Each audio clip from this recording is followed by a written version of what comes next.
Sisters, brothers, praise lord. అందరూ ఎలా ఉన్నారు? బాగున్నారా? నీ మౌన ప్రార్థనలు, నీ శ్రమను, నీ విశ్వాసాన్ని, నీ అలసిన మనసును దేవుడు గమనిస్తున్నాడు. ఆయన నీ కోసం ఒక మార్గాన్ని తయారు చేస్తున్నాడు. నీ ముందర నడుచువాడు యెహోవా, ఆయన నీకు తోడై ఉన్నాడు. హల్లెలూయా. నేను శ్రమల పాలైన దీనుడైన తిని, నాకు సహాయము నీవే, నా రక్షణకర్త నీవే. దేవుని హృదయానుసారుడైన దావీదు జీవిత అనుభవాన్ని తెలుపుచున్న మాటలివి. నిత్య జీవితంలో మనం ఎదుర్కొనే శ్రమలు రెండు రకాలు. అవిధేయత ద్వారా మనం కావాలని తెచ్చుకున్న శ్రమలు రెండవది. దేవుని కొరకు బ్రతుకుచున్నప్పుడు లోకం నుండి ఎదుర్కొనే శ్రమలు, శోధనలు, శ్రమలు మనల్ని దీనత్వం అనే దేవుని పాఠాలలో కూర్చోబెడతాయి. అక్కడ పరిశుద్ధాత్ముడే మన ఉపాధ్యాయుడు. దేవుని పాఠశాలలో దీనత్వాన్ని నేర్చుకున్నప్పుడే అసలైన విజేత. సమస్తమునకు జీవదారుడైన క్రీస్తు ప్రభువును దివ్య చరణాలను తాకి నిరాశ నిస్పృహను జయించడమే ఉత్తీర్ణత సాధించడం. హల్లెలూయా. ఓ దేవా, నేను అసత్యంలో ఉన్నాను, నన్ను సత్యంలోనికి నడిపించు. నేను చీకటిలో ఉన్నాను, నన్ను వెలుగులోనికి నడిపించు. నేను మరణంలో ఉన్నాను, నన్ను మరణం నుండి తప్పించు. నన్ను జీవంలోకి నడిపించు. ఎన్నో ఏండ్లుగా కుల, మత, జాతి, భాష భేదాలు లేకుండా మనిషి చేస్తున్న ప్రార్థనలు ఇవి.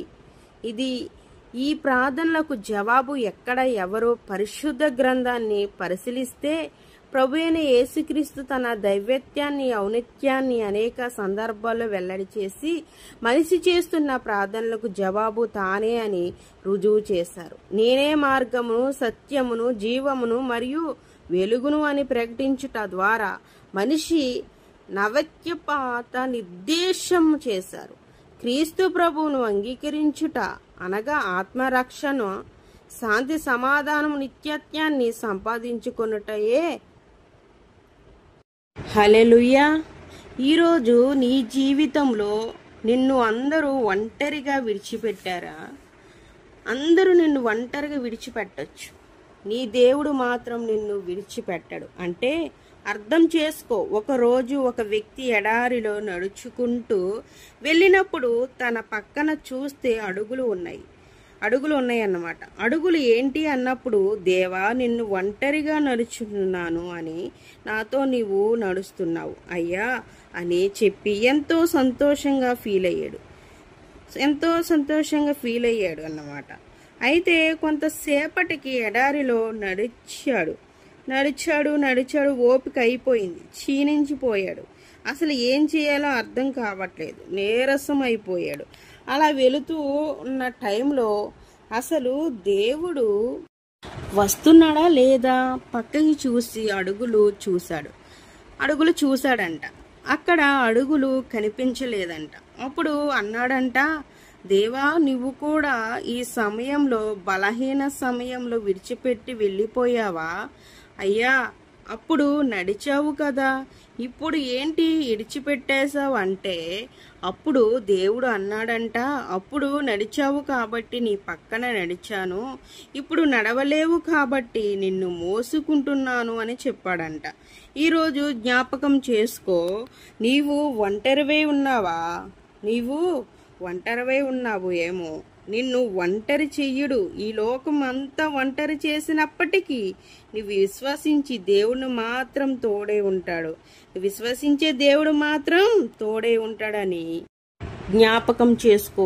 ఏదైతే యేసేపును కూడా అన్నతమ్ముళ్ళు అందరూ విడిచిపెట్టి ఒంటరి చేశారు గాని దేవుడు మాత్రం విడిచిపెట్టలేదు.